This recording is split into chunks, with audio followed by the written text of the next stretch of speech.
ಸ್ನೇಹಿತರೆ, ನಿಮಗದು ಸ್ವಾಗತ. ಇದು ಅಮೋಘ ಭಾರತ. ಭಾರತ ದೇಶ ಅಂದ ತಕ್ಷಣ ಇಲ್ಲಿರುವಂತಹ ಜಾತಿ, ಮತ, ಧರ್ಮ, ಪಂಥಗಳು, ಇಲ್ಲಿರುವಂತಹ ಪರಿಸರ, ಇಲ್ಲಿರುವಂತಹ ವೈವಿಧ್ಯತೆ ಎಲ್ಲವೂ ಕೂಡ ನಮ್ಮ ಕಣ್ಣೆದುರಿಗೆ ಒಂದು ಬಾರಿ ಬಂದು ಹೋಗುತ್ತದೆ. ವೈವಿಧ್ಯತೆಯಲ್ಲಿ ಏಕತೆಯನ್ನು ಕಂಡಂತಹ ದೇಶ ನಮ್ಮದು. ಇಲ್ಲಿರುವಂತಹ ಸಾಕಷ್ಟು ವಿಚಾರಗಳ ನಡುವೆ ಎಲ್ಲದಕ್ಕಿಂತ ಮುಖ್ಯವಾದಂತಹ ವಿಷಯ ಅನಿಸೋದಂದ್ರೆ ಅದು ನಮ್ಮ ನಾಡಿನ ದೇವಾಲಯಗಳು. ನಮ್ಮ ದೇಶದಲ್ಲಿರುವಂತಹ ಅಸಂಖ್ಯಾತ ದೇವಾಲಯಗಳು ನಮ್ಮ ದೇಶವನ್ನ ಕಟ್ಟೋದಕ್ಕಾಗಿ, ನಮ್ಮ ನಾಡನ್ನ ಕಟ್ಟೋದಕ್ಕಾಗಿ ತಮ್ಮದೇ ಆದಂತಹ ಪ್ರಮುಖವಾದಂತಹ ಪಾತ್ರವನ್ನು ವಹಿಸಿದ್ದಾವೆ.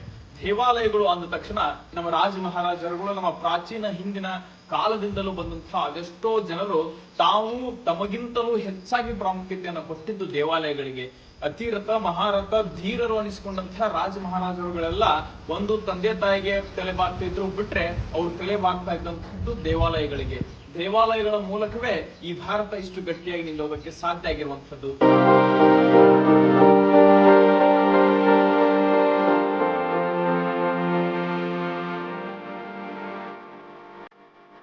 ಇವತ್ತಿನ ಕಾಲಕ್ಕೆ ಅದೆಷ್ಟೋ ವಿಜ್ಞಾನ ಮುಂದುವರೆದ್ರು ಸಹಿತ, ಅದೆಷ್ಟೋ ಟೆಕ್ನಾಲಜಿ ಮುಂದುವರೆದ್ರು ಸಹಿತ ನಾವು ಮನೆಯ ಅಂಗಳದಿಂದ ಮಂಗಳನ ಅಂಗಳದವರೆಗೂ ಹೋಗುವಷ್ಟು ಬೆಳೆದಿದ್ದೇವೆ. ಆದ್ರೆ ಇವತ್ತಿಗೂ ವಿಜ್ಞಾನಕ್ಕೆ ಸವಾಲಾಗುವಂತಹ ಅದೆಷ್ಟೋ ವಿಷಯಗಳು, ಅದೆಷ್ಟೋ ಸಂಗತಿಗಳು ನಮ್ಮ ದೇವಾಲಯದಲ್ಲಿದ್ದಾವೆ, ನಮ್ಮ ಈ ಭಾರತ ದೇಶದಲ್ಲಿದ್ದಾವೆ.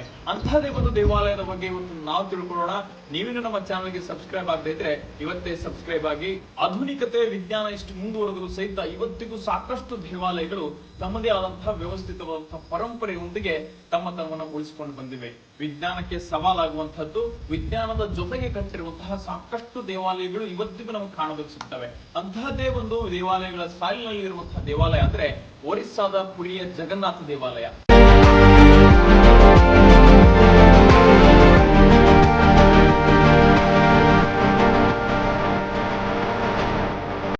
ಒರಿಸ್ಸಾದ ಪುರಿಯ ಜಗನ್ನಾಥ ದೇವಾಲಯ ಬಹಳ ವಿಶೇಷವಾದಂತಹದ್ದು.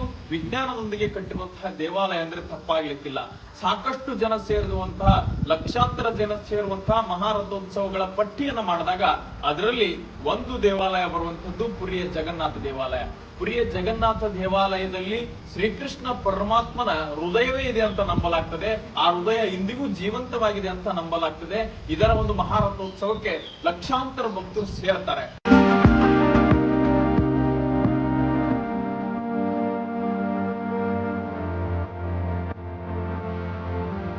ಈ ಪುರಿಯ ಜಗನ್ನಾಥ ದೇವಾಲಯದ ಗೋಪುರದ ಮೇಲಿರುವಂತಹ ಒಂದು ಬಾವುಟ ಇವತ್ತಿಗೂ ಗಾಳಿಯ ವಿರುದ್ಧವಾದ ದಿಕ್ಕಿನಲ್ಲಿ ಸಾಗ್ತಾ ಇದೆ. ನಾವು ವಿಜ್ಞಾನವನ್ನ ಗಮನಿಸಿದಾಗ ವಿಜ್ಞಾನ ಹೇಳೋದೇನಂದ್ರೆ ಗಾಳಿಗೆ ಯಾವ ದಿಕ್ಕಿಗೆ ಸಾಗ್ತಿರುತ್ತೋ ಅದೇ ದಿಕ್ಕಿಗೆ ವಸ್ತುಗಳು ಕೂಡ ಚಲಿಸ್ತವೆ ಅನ್ನುವಂಥದ್ದನ್ನ ವಿಜ್ಞಾನ ಹೇಳ್ತದೆ. ಆದ್ರೆ ಇಲ್ಲಿರುವಂತಹ ಒಂದು ಬಾವುಟ ಮಾತ್ರ ಇವತ್ತಿಗೂ ಗಾಳಿಯ ವಿರುದ್ಧವಾಗಿ ಹಾರ್ತಾ ಇದೆ. ಅಂದ್ರೆ ಅವತ್ತಿನ ಕಾಲದ ಆ ಟೆಕ್ನಾಲಜಿ, ಆ ತಂತ್ರಜ್ಞಾನ ಎಷ್ಟರ ಮಟ್ಟಿಗೆ ಮುಂದುವರೆದಿರ್ಬೇಕು ಅನ್ನೋದನ್ನ ನಾವು ನೀವೆಲ್ಲರೂ ವಿಚಾರ ಮಾಡ್ಬೇಕು.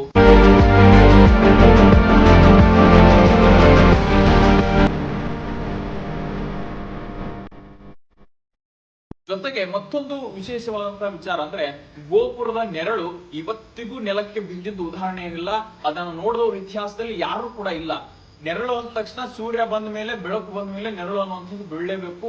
ಗೋಪುರದ ನೆರಳು ಇವತ್ತಿಗೂ ಬಿದ್ದಿರುವಂತಹ ಇತಿಹಾಸವೇ ಇಲ್ಲ. ಯಾವ ಜಾಗದಲ್ಲಿ ನೆರಳು ಬಿಡೋದಿಲ್ವೋ ಅದನ್ನ ಕಂಡು ಹಿಡಿದು ಅಲ್ಲಿಯೇ ದೇವಾಲಯವನ್ನ ಅವತ್ತಿನ ಕಾಲಕ್ಕೆ ಅವ್ರು ಕಟ್ಟಿದಾರೆ. ಅಂದ್ರೆ ಸುಮಾರು 2 ಶತಮಾನಗಳ ಇತಿಹಾಸ ಇದಕ್ಕಿದೆ. ಅವತ್ತಿನ ಕಾಲಕ್ಕೆ ಇದನ್ನ ಕಟ್ಟಿದಾರೆ ಅಂದ್ರೆ ಎಷ್ಟು ಅದ್ಭುತವಾಗಿ ಅವರು ವಿಚಾರವನ್ನು ಮಾಡಿರ್ಬೋದು ಅನ್ನುವಂಥದ್ದನ್ನ ನಾವು ನೀವೆಲ್ಲರೂ ಗಮನಿಸಬೇಕು.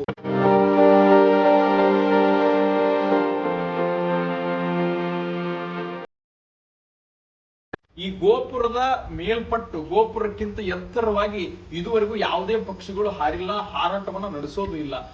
ದೇವಾಲಯ ಅಂದ ತಕ್ಷಣ ಗೋಪುರಗಳಲ್ಲಿ ಸಾಕಷ್ಟು ಪಕ್ಷಿಗಳಿರ್ತವೆ, ವಾಸಸ್ಥಾನವೂ ಕೂಡ ಆಗಿರ್ತದೆ. ಆದ್ರೆ ಇವತ್ತಿಗೂ ಆ ದೇವಾಲಯದ ಗೋಪುರದ ಮೇಲ್ಪಟ್ಟು ಯಾವುದೇ ಪಕ್ಷಿಗಳು ಹಾರಿಲ್ಲ. ಪಕ್ಷಿಗಳೇನೋ ಪ್ರಾಕೃತಿಕವಾಗಿರ್ಬಹುದು, ಆದ್ರೆ ಮನುಷ್ಯನೇ ನಿರ್ಮಾಣ ಮಾಡಿದಂತಹ ವಿಮಾನಗಳು ಕೂಡ ಆ ಒಂದು ಗೋಪುರದ ಮೇಲ್ಪಟ್ಟು ಹಾರೋದಿಲ್ಲ. ಇದಕ್ಕೆಲ್ಲ ವಿಚಾರವನ್ನ ಮಾಡಿದಾಗ ಇದಕ್ಕೊಂದು ಪ್ರತೀತಿ ಇದೆ. ದೇವರಿಗಿಂತ ಎತ್ತರವಾಗಿ ಯಾರು ಇಲ್ಲ, ಅದು ಪಕ್ಷಿಗಳಿಗೂ ಕೂಡ ಗೊತ್ತು. ಅದಕ್ಕಾಗಿ ಪಕ್ಷಿಗಳು ಆ ಗೋಪುರದ ಮೇಲ್ಪಟ್ಟು ಹಾರೋದಿಲ್ಲ ಅಂತ ಸಾಕಷ್ಟು ಜನ ಹೇಳ್ತಾರೆ.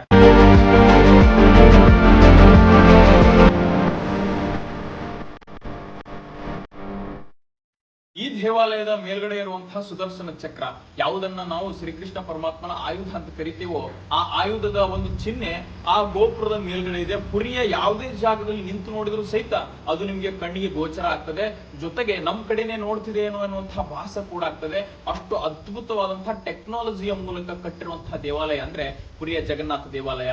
ಪುರಿಯ ಜಗನ್ನಾಥ ದೇವಾಲಯದ ಒಳಗಡೆ ಹೋಗುವಾಗ ನಮಗೆ ಸಮುದ್ರದ ಭೋರ್ಗರೆತದ ಶಬ್ದ ಬಹಳ ಚೆನ್ನಾಗಿ ಕೇಳ್ತಾ ಇರ್ತದೆ. ಆದ್ರೆ ಆ ಒಂದು ದೇವಾಲಯಕ್ಕೆ ಎಂಟ್ರಿ ಆದ ತಕ್ಷಣ, ಪ್ರಾಂಗಣಕ್ಕೆ ಹೋದ ತಕ್ಷಣ ಸಣ್ಣ ಶಬ್ದವೂ ಕೂಡ, ಸಮುದ್ರದ ಸಣ್ಣ ಶಬ್ದವೂ ಕೂಡ ನಾವು ಕೇಳೋದಿಲ್ಲ. ನಾವೇನ್ ಇವತ್ತಿನ ಕಾಲಕ್ಕೆ ಸೌಂಡ್ ಪ್ರೂಫ್ ಟೆಕ್ನಾಲಜಿ ಅಂತ ಏನ್ ಕರಿತೀವಲ್ಲ, ಆ ಸೌಂಡ್ ಪ್ರೂಫ್ ಟೆಕ್ನಾಲಜಿಯನ್ನ ಅವತ್ತಿನ ಕಾಲಕ್ಕೆ ನಮ್ಮ ಹಿರಿಯರು ಮಾಡಿದ್ರಂದ್ರೆ ಎಷ್ಟು ಅದ್ಭುತವಾದಂತಹ ವಿಜ್ಞಾನಿಗಳು ನಮ್ಮ ಹಿರಿಯರಾಗಿದ್ದರು ಅನ್ನೋದನ್ನ ನಾವೆಲ್ಲರೂ ಅರ್ಥೈಸ್ಕೊಳ್ಬೇಕು.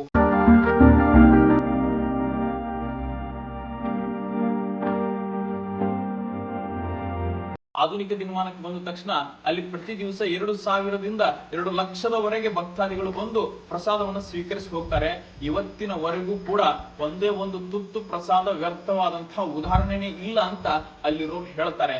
ಯಾವ ರೀತಿಯಾಗಿ ಇದು ನಡೆಯುತ್ತೆ ಅಂದ್ರೆ, ಅಲ್ಲಿ ಯಾರಿಗೂ ಕೂಡ ಅಂದಾಜು ಇರೋದಿಲ್ಲ ಎಷ್ಟು ಜನ ಬರ್ತಾರೆ, ಎಷ್ಟು ಜನ ಹೋಗ್ತಾರೆ ಅಂತ ಹೇಳಿ. ಆದ್ರೆ ಅವರು ಮಾಡುವಷ್ಟು ಅಡಿಗೆ ಅಷ್ಟೇ ಜನ ಭಕ್ತಾದಿಗಳು ಬಂದು ಅದನ್ನ ಸಂತೃಪ್ತಿಯಿಂದ ತಿಂದು ಹೋಗ್ತಾರೆ. ಅವ್ರಿಗೆ ಗೊತ್ತಿರೋದಿಲ್ಲ 2,000ದಿಂದ 2,00,000ದವರೆಗೆ ಎಷ್ಟು ಜನ ಬೇಕಾದ್ರೂ ಕೂಡ ಅಲ್ಲಿ ಭಕ್ತಾದಿಗಳು ಬರ್ಬೋದು. ಆದ್ರೆ ಎಷ್ಟು ಜನ ಬರ್ತಾರೆ ಅನ್ನುವಂತ ಅಂದಾಜು ಕೂಡ ಅವ್ರಿಗೆ ಇರೋದಿಲ್ಲ. ಆದ್ರೂ ಸಹಿತ ಒಂದಿಷ್ಟು ಆಹಾರವು ವ್ಯರ್ಥವಾಗದೆ, ಅದು ಇದುವರೆಗೂ ಹಂಗೆ ವ್ಯರ್ಥವಾಗದೆ ಎಲ್ಲವೂ ಅಚ್ಚುಕಟ್ಟಾಗಿ ನಡ್ಕೊಂಡು ಬಂದಿದೆ. ಅಂದ್ರೆ ಶ್ರೀಕೃಷ್ಣ ಪರಮಾತ್ಮನ ಲೀಲೆನೇ ಇರಬೇಕು. ಹೀಗೆ ಸಾಕಷ್ಟು ವಿಸ್ಮಯಗಳ ನಡುವೆ, ಸಾಕಷ್ಟು ವೈವಿಧ್ಯತೆಯ ನಡುವೆ, ಸಾಕಷ್ಟು ಪವಾಡಗಳ ನಡುವೆ ನಮ್ಮ ಎದುರಿಗಿರುವಂತಹ ದೇವಾಲಯ ಅಂದ್ರೆ ಪುರಿಯ ಜಗನ್ನಾಥ ದೇವಾಲಯ. ಹಿಂಗೆ ಹಲವಾರು ವಿಸ್ಮಯಗಳು, ಹಲವಾರು ಪವಾಡಗಳು ಈ ಒಂದು ದೇವಾಲಯದಲ್ಲಿದ್ದಾವೆ.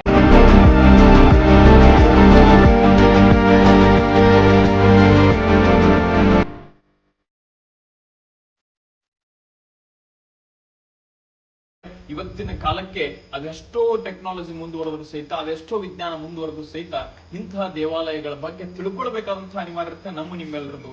ಇವತ್ತಿನ ಕಾಲಕ್ಕೆ ನಾವು ಶಿಕ್ಷಣವಂತರು ಅನಿಸ್ಕೊಂಡಿರಬಹುದು, ಗ್ರಾಜುಯೇಟೆಡ್ ಗಳು ಅನಿಸ್ಕೊಂಡಿರಬಹುದು. ವಿಜ್ಞಾನ ಆಧುನಿಕತೆ ಇಷ್ಟು ಮುಂದುವರೆದ್ರು ಸಹಿತ ನಾವು ಮಂಗಳನ ಅಂಗಳದವರೆಗೆ ಹೋಗಿ ತಲುಪಿದ್ದೀವಿ.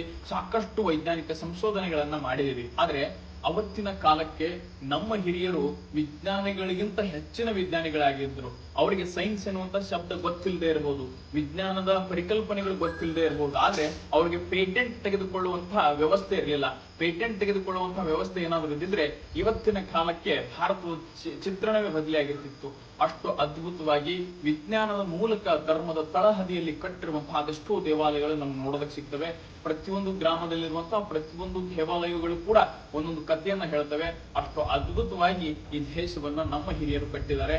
ಇದನ್ನ ಹಿಂಗೆ ಉಳಿಸ್ಕೊಂಡು ಹೋಗ್ಬೇಕಾದಂತಹ ಜವಾಬ್ದಾರಿ ನಿಮ್ಮೆಲ್ಲರೂ. ನಾವು ಗ್ರಾಜುಯೇಟೆಡ್ ಗಳಾಗಿರ್ಬಹುದು, ನಾವು ಎಜುಕೇಟೆಡ್ ಗಳಾಗಿರ್ಬಹುದು, ನಾವು ಶಿಕ್ಷಣವಂತರಾಗಿರ್ಬಹುದು. ಆದ್ರೆ ಈ ದೇಶ, ಈ ಧರ್ಮ, ನಮ್ಮ ಹಿರಿಯರು ಕೊಟ್ಟು ಹೋಗಿರುವಂತಹ ಈ ಪರಂಪರೆಗಳನ್ನ, ಈ ಇತಿಹಾಸವನ್ನ ಪೂರ್ತಿಯಾಗಿ ಮುಂದಿನ ಪೀಳಿಗೆಗೆ ಯಥಾವತ್ತಾಗಿ ವರ್ಗಾಯಿಸುವಂತಹ ಜವಾಬ್ದಾರಿ ನಿಮ್ಮೆಲ್ಲರ ಮೇಲಿದೆ. ಮತ್ತೆ ಮುಂದಿನ ವಿಡಿಯೋದಲ್ಲಿ ನಾವು ನೀವೆಲ್ಲರೂ ಸಿಗೋಣ.